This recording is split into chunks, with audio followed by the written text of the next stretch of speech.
Sveiki visi, aš nebuvau pasiruošus tokiam ryškiam šviesom. Mus pristatė ir su renginio organizatoriais mes pakalbėjome, kad galbūt šiandien mes galėtume pristatyti temą apie statybos reguliavimo reformą, apie jos trūkumus ir privalumus. Ir nežinau, Simonai, nuo reformos pilno įsigaliojimo yra praėję keletą mėnesių. Kokia tavo nuomonė, ar jau yra kažkokios ryškėjančios tendencijos, mes galim kalbėti kažkokius trūkumus, privalumus iš praktinio gyvenimo?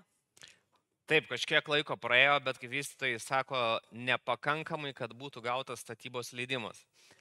Tai jeigu kalbant rimtai, matyt, mes dabar gyvename tame pereinamajame laikotarpyje, pereinamojo laikotarpio nuostatose. Tos nuostatos yra ganėtinai sudėtingos ir painios, vystytojams, architektams kyla nemažai klausimų, tai gal toks pagrindinis trūkumas matyt, gal buvo galima lengviau truputį tą padaryti ir sureguliuoti. Na, bet be abejo, mes turime ir privalumų, apie kuriuos tikrai galėsime padiskutuoti šiandien ir manau, kad tie privalumai ryškėja po truputį. Aš tik noriu atkreipti dėmesį, kad šitą temą davė dviem teisininkam advokatam ir tikriausiai galbūt dalies iš jūsų nebūtinai maloniausia patirtis, kai nueinate pas teisininkus paklausti klausimų ir gaunate atsakymą ir po atsakymo seka taip, bet ir tiesą pasakius, šito elementų ruoždamėsi pranešimui mes su Simonu taip pat nesugebėjome išvengti, todėl kad dalis mūsų sugalvotų privalumų turi trūkumų ir dalis trūkumų turi privalumų. Tai matysite scenoje du advokatus, kurie oponuos vienas kitam. Tai manau, padarius tokį įvadą mes galime prieiti prie pirmosios mūsų pasirinktos temos ir aš norėčiau pradėti pozityviai. Mano pirmasis teiginys, su kuriuo aš pradėsiu, yra tai, kad iki statybos leidimo išdavimo vystytojai projektuos mažiau. Projektuos mažiau, todėl kad mažiau sprendinių reikia gauti statybos leidimą, detalus projektavimas bus daromas vienu etapu, darant jį vienu etapu sumažėja projektavimo klaidų rizika ir iš tikrųjų aš nedrįščiau sakyti, kad tų detalių techninio projekto sprendinių, kurie buvo rengiami iki lapkričio 1 dienos, nelabai ir reikėjo, nes nelabai kas norėjo, galėjo arba galbūt mokėjo juos patikrinti. Skaidrėje jūs matote informaciją apie tai, kokios dalys sudarė techninį projektą. Ir kitoje skaidrės pusėje mes matome, ką iš tikrųjų savivaldybė tikrindama išduodama statybos leidimą. Ir taip supaprastinu šitą daugybę teksto, galima pasakyti, kad savivaldybė iš tikrųjų tikrindavo bendruosius statinio rodiklius, statinio architektūrą ir sklypo sutvarkymo planą. Tai mano pagrindinis teiginys, kad naujoji reforma iš tikrųjų viską supaprastina, todėl kad iki statybos leidimo mes projektuojame ir teikiame kartu su prašymu išduoti statybos leidimą tik tai, kas bus tikrinama. Tačiau, taip, su Asta sutinku, kad iš dalies sistema yra supaprastinta, bet turime ir akivaizdžiai probleminių aspektų. Ir šiandien jau su vystytojais diskutuojame apie tos probleminius aspektus. Jeigu matote rodiklėlę, tai yra prisijungimo sąlygas prie inžinerinių tinklų išdavusių įmonių išvada. Tai kokią mes turime situaciją šiai dienai, projektinių pasiūlymų nebetikrina prisijungimo sąlygas išdavusios įmonės, reiškia, jos nepateikia iš esmės jokios savo pozicijos ir savo poziciją jos pateikia tik tais galutinėme etape, kai yra parengtas techninis darbo projektas. Taip, mes turime tam tikrą lankstesnę sistemą dėl esminių projekto sprendinių keitimo, tai yra vietoj 1 metro 2 metrai, bet taip pat žinome, kad su inžineriniais tinklais tie 2 metrai kartais irgi būna per maža riba. Tai jeigu prisijungimo sąlygas išdavus įmonė sakys, kad techninis darbo projektas netitinka prisijungimo sąlygų, mes galime grįžti, turime riziką grįžti į pirmą etapą, tai yra naują projektinių pasiūlymų viešinimą ir naują SLD gavimą. Čia dar aišku ir priklauso to klausimo sprendimas, ar tai bus privalumas, ar tai bus trūkumas ir nuo to, kaip valstybinė teritorijų planavimo statybos inspekcija vertins tokį esminį pakeitimą, kaip komunikacijų trasos pasikeitimas, tarkim, taip, dėl objektyvių priežasčių. Tai kokios tos objektyvios priežastys bus laikomos iš tikrųjų, čia yra klausimas, nes dabar kol kas atsakant į šitą klausimą, iš esmės pozicija yra ganėtinai konservatyvi ir tos objektyvios priežastys yra tikrai labai konservatyviai vertinamos.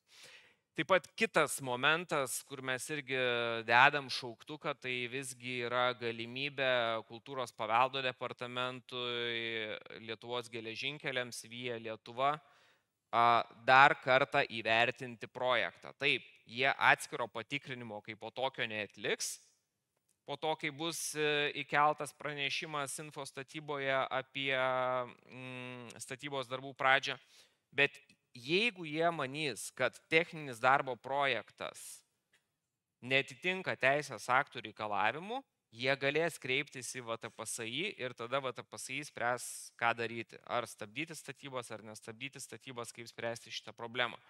Čia visuomet kyla tokia ir politinė rizika, galima sakyti, ir atsakomybės rizika, kad, okei, suderinu aš projektinius pasiūlymus, bet po to pamačiau, kad gal ir negerai aš padariau suderindamas tos projektinius pasiūlymus, o ypač jeigu mano buvęs vadovas suderino tos projektinius pasiūlymus. Tai tada gali atsitikti tokių situacijų, kad, sakys, KPD jau galutinėme etape, jog peržiūrim iš naujo viską ir pradedam naują etapą, iš esmės, projektinių pasiūlymų derinimą. Tai, sakyčiau, tokios esminės nuostatos ir trūkumai. Taip, tada aš norėčiau visgi pasakęs, bet tačiau pasakyti ir keletą teigiamų aspektų. Tai pagrindinis, man atrodo, vienas iš pagrindinių teigiamų dalykų visos šitos reformos, tai yra pinigų įšaldymo klausimas. Jeigu mes iki reformos turėjome tokią sistemą, kai prieš teikiant prašymą dėl statybą leidžiančio dokumento į info statybą reikėdavo įkelti tiek įmoką už savivaldybės infrastruktūros plėtrą, tiek atlyginimą už statybą valstybinėje žemėje. Tai reiškia, sumoki pinigus ir tada, kaip yra sakoma, lauki, kol gausi statybos leidimą. O statybos leidimo gali tekti ir palaukti. Nes, yra toks posakis vystytojų, kur Lietuvoje daugiausiai reikia kantrybės, tai sodinant ąžuolą, auginant vaiką ir laukiant statybos leidimo. Tai iš esmės situacija būdavo tokia, kad reikėdavo laukti, tarkim, pusę metų, metus statybos leidimo, pinigai yra įšaldyti ir per visą tą laiką iš esmės tie pinigai tiesiog kabo sąskaitoje savivaldybės ir taip toliau. Tai čia dabar mes turime labai teigiamą pakeitimą, kad SIP įmoka ir atlyginimą už statybą valstybinėje žemėje, kaip matote, tos žalios rodiklytės, bus galima mokėti prieš pradedant statybos darbus. Tai yra, gauni statybą leidžiantį dokumentą, rengi techninį darbo projektą, moki SIP įmoką, moki atlyginimą už statybą valstybinėje žemėje, eini ir statai. Tai yra, žinome, mes dar irgi tokį aspektą, kad šitų pinigų nefinansuoja bankai, tai dėl to iš tikrųjų tiesiog nebus įšaldomos lėšos tiek laiko. Simonai, šokat gal. Jo, per greitai. Mes turime vieną pultą. Visiškai sutinku su Simono pažymėtų privalumu, kad nereikia įšaldyti pinigų, bet noriu pomponuoti, kad yra vienas aspektas, ypatingai priminant tai, ką tu pats sakei apie detalius techninio darbo projektų sprendinius, kurie atsiranda tik vėlesnėme etape.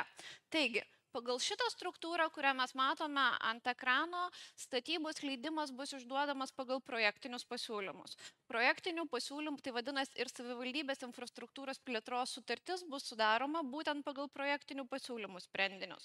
Natūralu, kad tikslinant projektinius sprendinius, projektinių pasiūlymų sprendinius techninėme darbo projekte gali iškilti poreikis, papildomas poreikis perskaičiuoti infrastruktūros įmoką ir dėl to pakeisti sudarytą sutartį.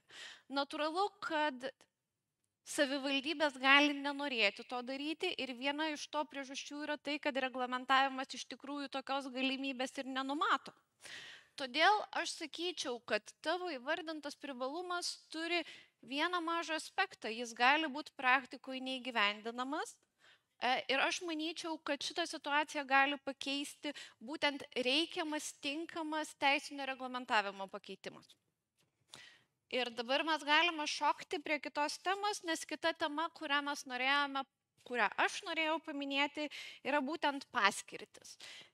Reforma įnešė visai nemažai pakeitimų susijusių su patalpų ir pastatų paskirtimis ir man žiūrint į šitą reformos dalį kilo klausimas, ar tikrai nebuvo perlenkta lazda, ar visų tų pakeitimų reikėjo, todėl kad aš iš tikrųjų sugebu identifikuoti keletą pakeitimų, kurie atrodo sunkiai įgyvendinami. Tai du, kuriuos aš paminėjau skaidrėje, yra pirmiausiai mišrūs pastatai. Dabar atsiranda mišrių pastatų sąvoka, kas reiškia, kad norint statyti tokius pastatus, turėtų atitinkamai būti numatyta skirtingi žemės sklypo naudojimo būdai teritorijų planavimo dokumente, kas apriboja arba sulėtina vystymą. Na ir kita naujovė yra būtent asmeninio poilsio pastatai, tai yra naujadaras, kurio iki šiol nebuvo. Bėda su šituo naujadaru, kad negali statyti asmeninio poilsio pastato, jeigu tokia galimybė nėra numatyta teritorijų planavimo dokumentuose ir natūralu, kad ji nėra numatyta, nes tokio pastato tiesiog anksčiau nebuvo. Tai reiškia, kad statant asmeninio poilsio pastatus, aš tiesiog bandau įsivaizduoti praktiškai, ar mes keisime Kuršių nerijos tvarkymo planą ar Palangos bendrai planą. Iš tiesų, ar nebuvo pasirinktos neproporcingos priemonės, bandant išspręsti galbūt netokias didelės bėdas? Taip, Asta, visiškai sutinku dėl asmeninės ir poilsio rekreacijos, tai čia yra tikrai didelė problema, bet visgi nemanyčiau, kad paskirčių reforma vien yra didelis minusas, yra iš tikrųjų labai vienas esminis teigiamas aspektas. Tai paskirties keitimo klausimas. Aš pabandžiau skaidrėje parodyti, kad paskirties keitimas tai nėra esamos paskirties keitimas į tą pačią paskirties grupę, bet paskirties keitimas nuo šio laikomas keitimu į kitą paskirties grupę. Ganėtinai painų žodžiai paskirtis, bet pavyzdį mes pateikim. Turim, tarkim, paskirties grupę komercinę, taip, komercinės patalpos. Komercinės paskirties pastatas. Komercinės paskirties pastatą sudaro viešbučių, gali sudaryti viešbučių paskirtis, bendro gyvenimo namų, tai yra kaulivingas, prekyba, paslaugos ir maitinimas. Tai pagal naują reformą paskirties keitimu nebus prekybos patalpų paskirties keitimas į paslaugų paskirties keitimą. Maitinimo į prekybos, paslaugų į maitinimo ir taip toliau. Ką tai reiškia iš esmės? Tai palengvinamas projektavimas, palengvinamas gyvenimas vystytojams, nes šitas pakeitimas iš tikrųjų yra labai palankus vystant daugiabučius arba verslo centrus miestų centruose apskritai. Tai yra, mes žinome, kad visų architektų tikriausiai ir miestų tikslas yra gyvinti miesto centrą ir ten įrengti viešasias erdves kažkokias, maitinimo įstaigas, prekybos, mini prekybos patalpas, kirpyklas ir taip toliau. Tai projektavimo etapu iš esmės dažnai vystytojas nežino, kas konkrečiai bus tose patalpose. Ir tik tais pradėjus eksploatuoti pastačius pastatas arba statybos metu randamas nuomininkas ir tada jau daug mač išaiškėja, tai ką anksčiau reikėdavo daryti, tai jeigu aš jau susiplanavau prekybą ir pas mane atėjo kirpėjas ir sako, aš noriu grožio salono, tai tada reikia keisti paskirtį į paslaugų. Arba jeigu atėjo restoranas į prekybą, vėlgi reikia keisti paskirtį. Tai iš tikrųjų dabar tai nebus laikoma paskirties keitimu, tai bus kadastro duomenų keitimas, jeigu nesikeičia paskirties grupė. Jeigu keičiasi paskirties grupė, tarkim, iš komercinės į gyvenamąją, taip, reikės statybą leidžiančio dokumento. Tas klausimas yra aktualus pramonį ir sandėliavimui taip pat, nes pramonės ir sandėliavimo paskirties grupę sudaro pramonės ir gamybos patalpos pastatai, energetikos ir sandėliavimo. Tai vėlgi, tarp tų trijų grupių bus galima šokinėti.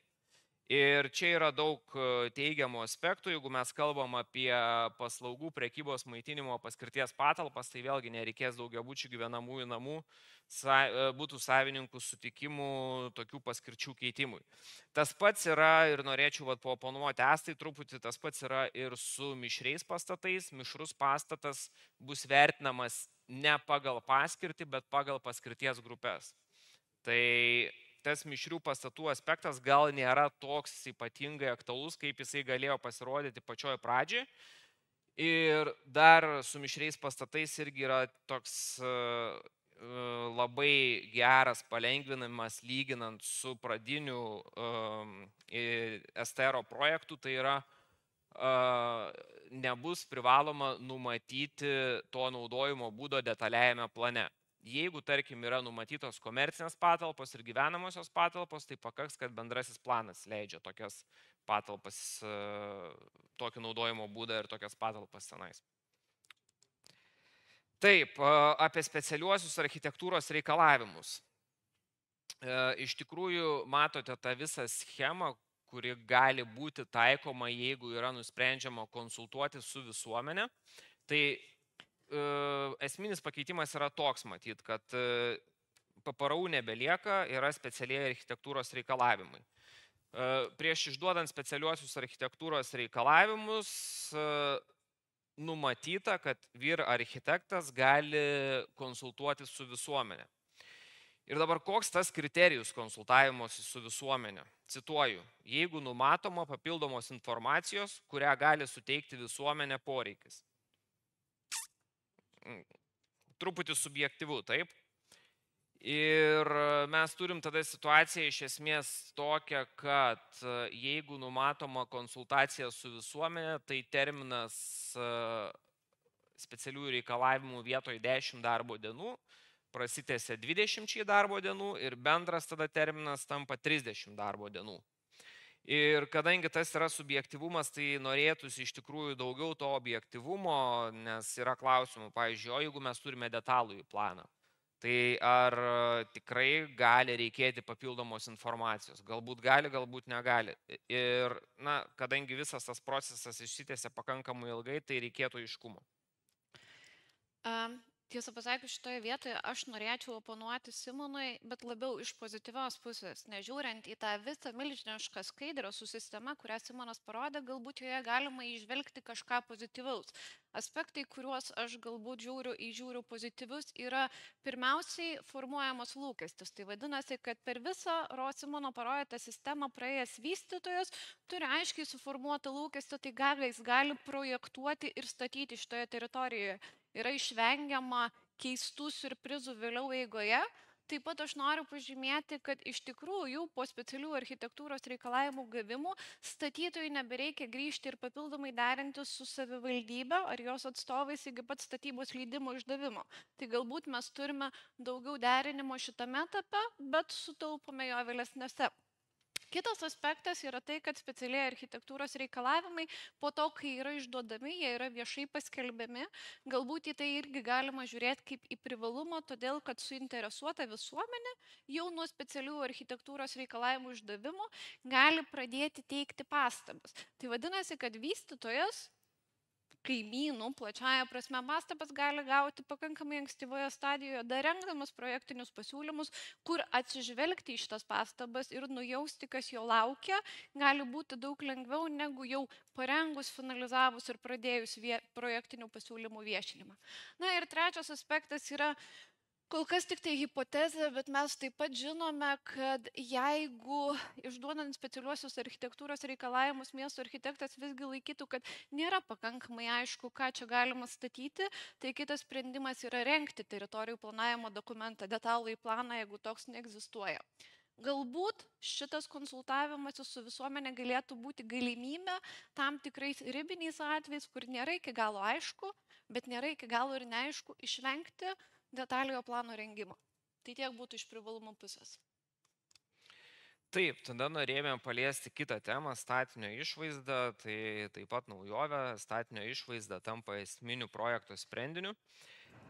Ir statybos įstatymas pateikia ganėtinai tokią lakonišką apibrėžimą, tai iš esmės jisai yra ganėtinai abstraktus ir galima sakyti, kad apskritai viskas, kas yra išorėje, na, jeigu kritikuojant šitą pakeitimą, tai viskas, kas yra išorėje, tai yra ir architektūrinių sprendinių visuma, tai yra ir forma, ir proporcija, ir fasadai, stogų medžiagiškumas ir spalva, architektūrinių ir inžinerinių elementų forma, išdėstymas, kiekis ir dydis, tai yra esminis projekto sprendinys. Jeigu jį keiti, tarsi reikalingas naujas statybą leidžiantis dokumentas.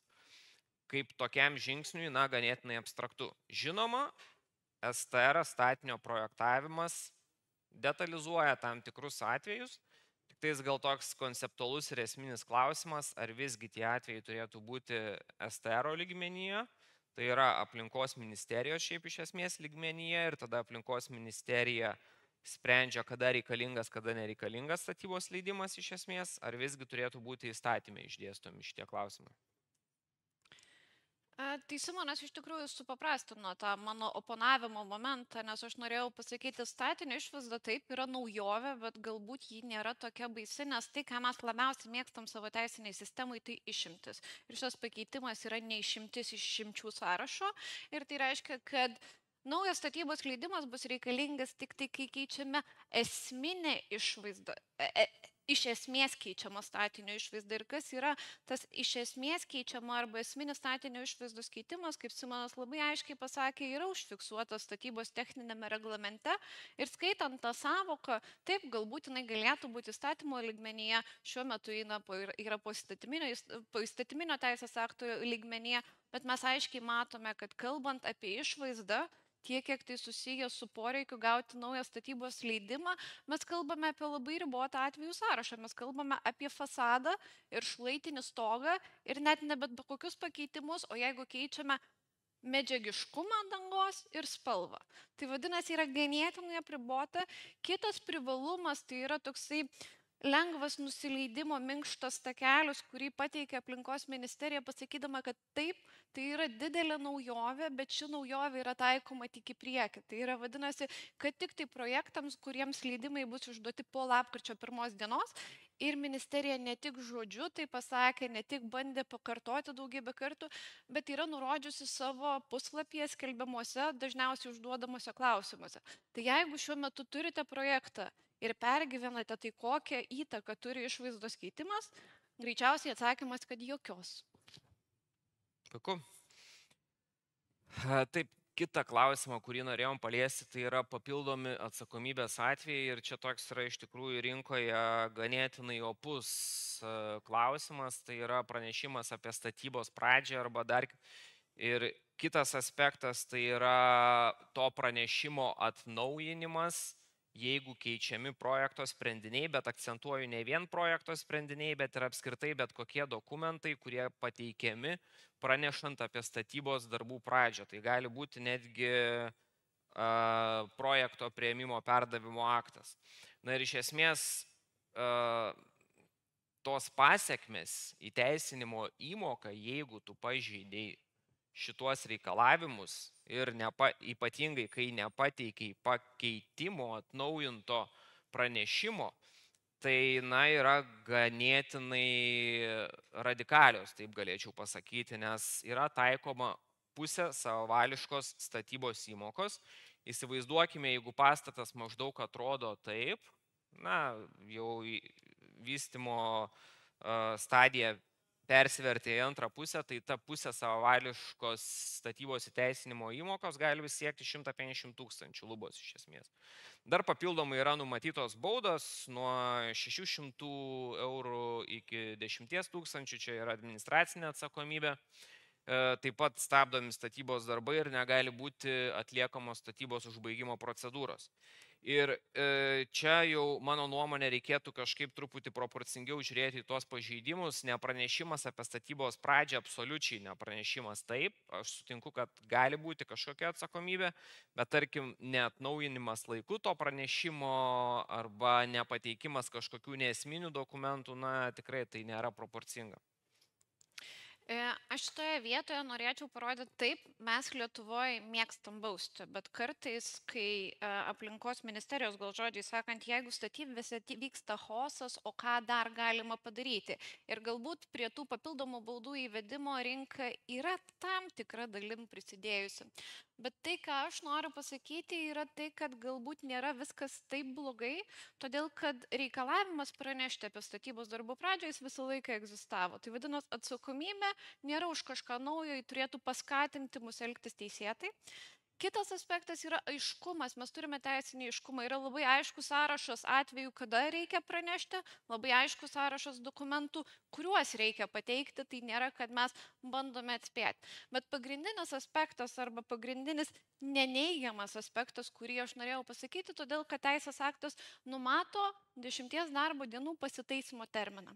Todėl jeigu jūs turite objektą, kurį patikrinus buvo nustatyta, kad nepateikėt pranešimo arba iš tikrųjų pateikėt ne visą aktualią informaciją ir vykdote statybos darbus. Jūs turite 10 darbo dienų ir per 10 darbo dienų išsitaisius šitas aplinkybės, jums įteisinimo įmoka būtų netaikoma. Vadinasi, jeigu iš tikrųjų dokumentus turite, įvyko žmogiška klaida arba liko paskutiniai keli štrichai, tik todėl buvo nesukelta informacija, jūs baisiausios atsakomybės galėsite išvengti. Tai apibendrinant, pasistengsim net positive, net neutral or net negative. Tai aš visgi iš esmės turiu pasakyti taip, kad iš principo, mano nuomonė, šita reforma turi daug teigiamų bruožų ir konceptualiai yra teisinga. Visą laiką velnias slypi detalėse ir svarbu, kaip jinai bus įgyvendinta ir kas ją įgyvendins. Galiausiai vis tiek savivaldybės iš esmės priims atitinkamus sprendimus arba jų nepriims. Tai jeigu vertinant tuos grinai reguliacinius teigiamus sprendimus, tai mes pirmame etape turime mažiau dokumentų, mažiau sprendinių, kurių niekas ir anksčiau, kaip Asta minėjo, ir netikrindavo iš esmės.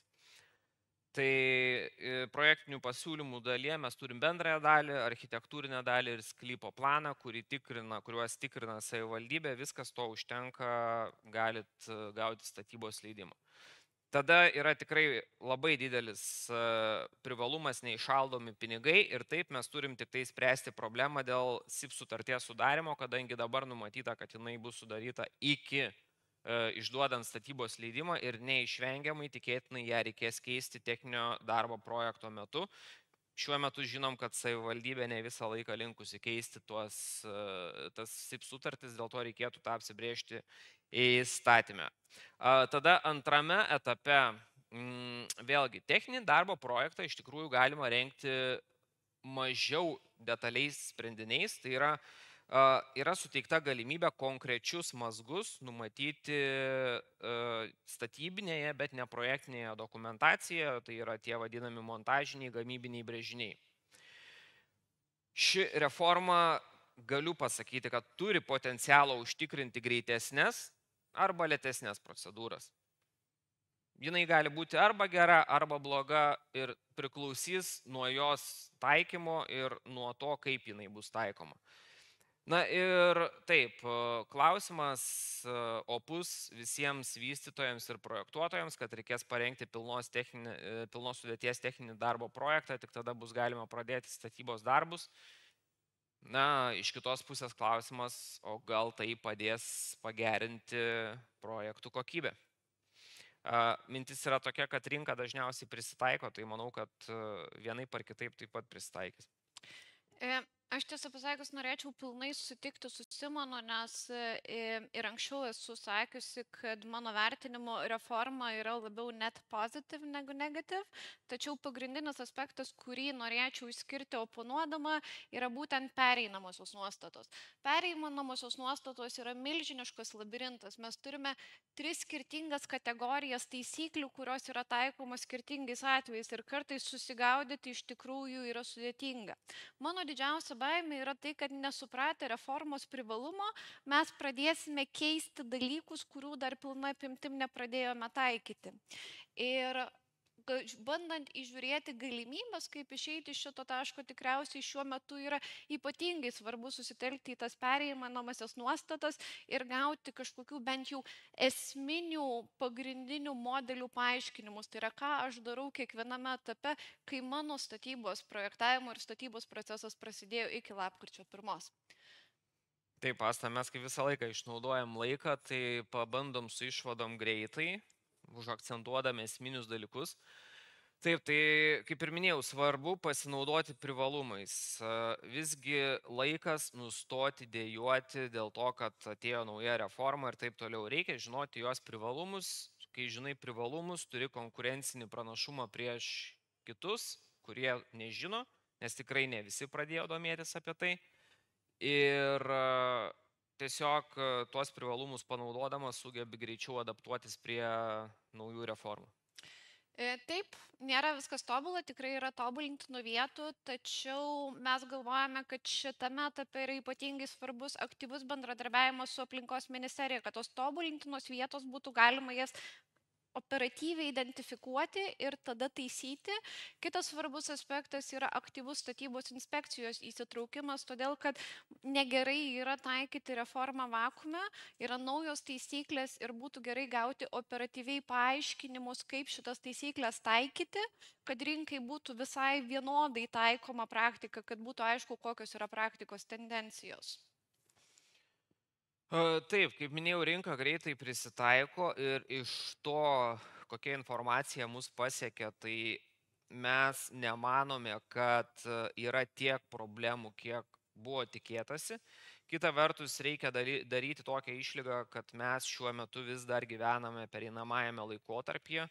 Tai yra statybos vyksta pagal statybos leidimus išduotus iki lapkričio 1 dienos, taikomos pereinamojo laikotarpio nuostatos, dėl to matyt pilnas tos reformos efektas bus matyti po pusmečio, metų ar netgi dar ilgesnio laikotarpio. Ir kadangi Simonas sakė, kad gyvename pereinamame laikotarpyje, tai pereinamojo laikotarpių taisyklių aiškumas yra svarbiausias momentas, apie kurį dabar reiktų kalbėti tiek tarpusavyje, tiek su rinkos reguliatorium. Tiek tikriausiai būtų iš mūsų pusės.